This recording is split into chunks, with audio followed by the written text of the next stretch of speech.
folks, and welcome to this episode of Michael's Backyard Marina. I've got a 1972 Johnson 6-horse I'm working on that came to me without a pull rope on it. The pull rope had apparently broke and nobody replaced it, and here I am working on it. But I thought this little rope repair deserved its own little video, because that's specifically what some people have trouble with, and they don't need to watch a whole video on how to do the lower unit and the water pump and set the points and all that kind of fun stuff, and one continuous video just to see how to put a pull cord or a starting cord on their outboard. So I'm going to show you how I'm going to do it. This is my first time ever doing one like this. I watched a couple other people do it, and I'm going to show you how I'm going to do it. Now this particular one here, you got to wind this thing around about 14 to 16 times in order to put the wind up spring tension, and then you use it to draw the rope around.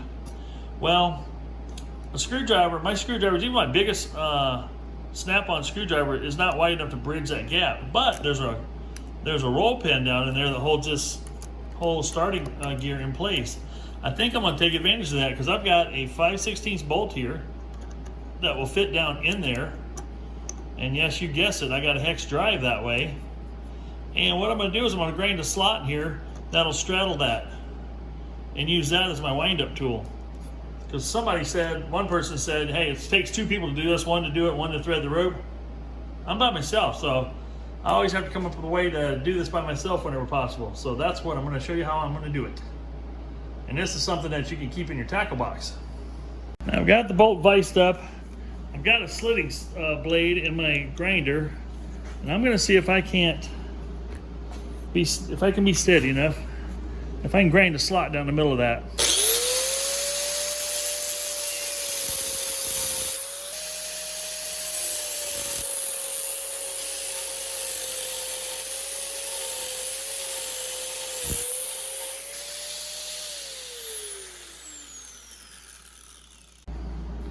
Looks like it's going to work, but I got to make it just a touch wider.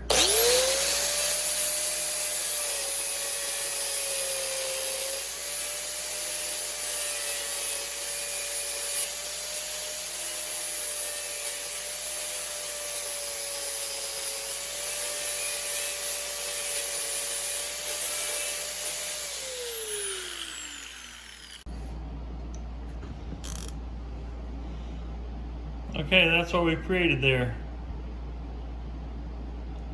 And it fits pretty snugly in there, right over the bolt, to the point where I can actually just tap it lightly.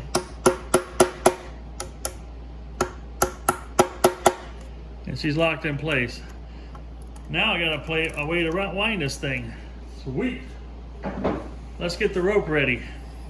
Now I can put my 9/16 wrench on here.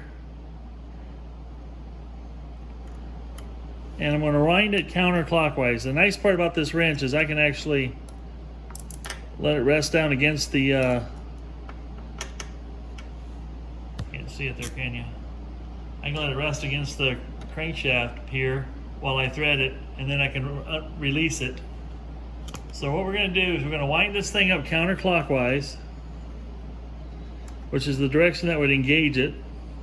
We're going to go 1, 2, 3, 4, 5, 6, 7, 8, 9, 10, 11, 12, 13, 14, 15. Now I'm going to hold this with one hand so it don't get away from me. Then I'm going to go ahead and thread pull start rope through here. Let's see if this works. I took that knot, warmed it up a little bit, and then kind of hammered it flat, so it'll lay in there a little tighter, hopefully. There's not a lot of clearance in there for that to go around.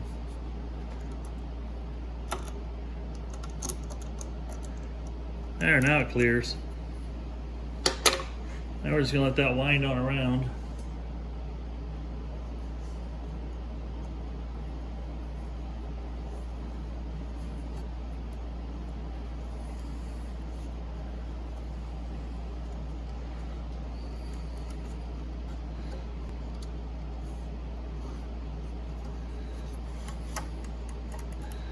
now we're full right there. That's where it's completely full. So I'm gonna go ahead and put this little tool back on here.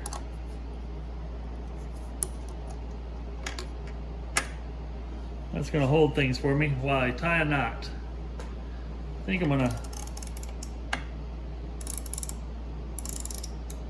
there we go, give myself a little bit to play with there. We're gonna go ahead and cut this off about right here, I think. Whoa.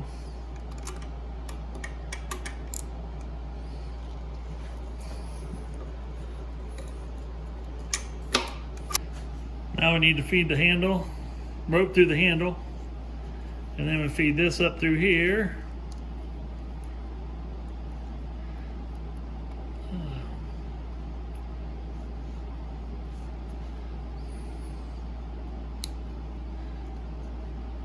Go. I like this style because you can tie, you bring this up through here, you tie a knot in it.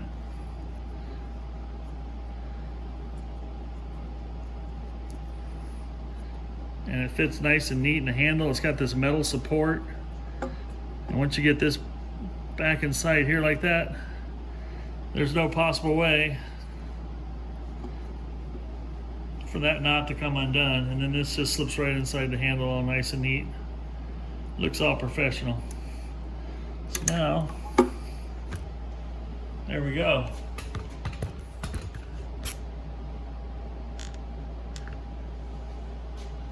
Now you got yourself a professionally wound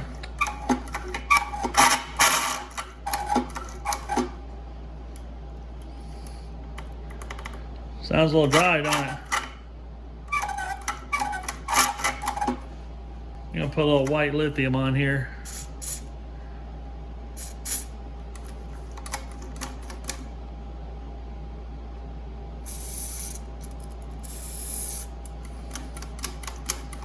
What I like about this stuff is it gives you a dry film.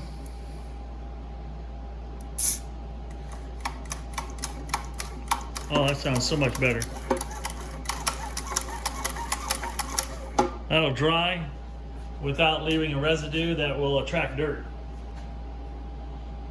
WD-40 Specialist Dirt and Dust Resistant Dry Lube PTFE Spray. Won't attract dust. Great for table saws, drills, lathes, lubricates blades, bits. It's gonna make that work great. Outboards pull hard enough. No sense in it being harder than it needs to be. There we go. One handy dandy tool there. Oh, that sounds so much better. Thousands of starts left in that bad boy.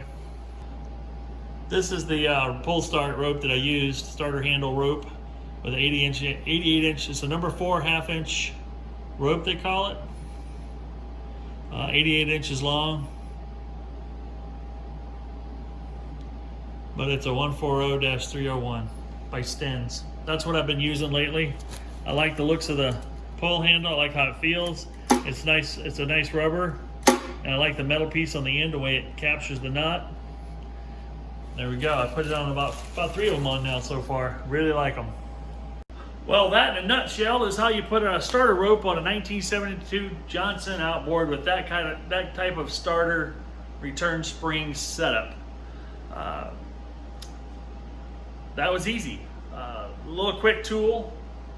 I think if I was to do this tool again, I would use a longer shoulder bolt here. So I'd have more strength here. The nice thing is this is trapped inside a sleeve, so it can't spread out on you, even though that seems very, very thin and weak. But it worked. You saw it work. Easy peasy. Now, if you were to break a starter rope, now you could easily measure up 2 of these, wrap one of them up in your toolbox, have this little tool, and if you're like me, you have a little bit of some tools, handy dandy tools on the in the boat with you to do any minor repairs, change spark plugs, just whatever you might run into that you need a couple of wrenches, an adjustable wrench. You could have done that with an adjustable wrench. Cool part is, I saw a guy, and it was pretty good, pretty genius thing he did. He ended up, to get himself home, was able to make a fishing stringer, fish stringer, one of those nylon fish stringers work. Salvage this fishing trip. That's a good idea too. But keep an eye on your rope. Take a look at it. If it starts to look like it's starting to shed some nylon, or they're starting to fray a little bit, replace it. Don't wait till it breaks. Like one guy said, it was pretty cool. It was a guy from OM Fishing, OM Space Fishing. He says, if your boat doesn't run good at home or work good at home, it's not going to work any better when you get to the lake. Makes sense, doesn't it? The boat's not as happy, or the motor's not as happy as you are to go fishing. It doesn't all of a sudden feel better and start working better. No. If it's messed up, busted, worn out, doing something weird at home, it's going to do it on your fishing trip, and it's possibly going to wreck your fishing trip. So take the time to do the maintenance you need to do at home before you go out and enjoy your day. Now me, I'm enjoying working on this stuff, and I enjoy going fishing. When I go out fishing, if my boat or my motor, my trolling motor or something breaks on me, it's not going to be because of neglect or because I didn't pay attention to some things that I should have been paying attention to. It's going to be a surprise for me. And that's the way all of it should be, as a surprise, because you've done everything humanly possible to make sure that you can have a successful fishing trip and enjoy your day. So, with that being said, get out there and have some fun, folks. That's a little tech tip for you. This is Michael. I'm out.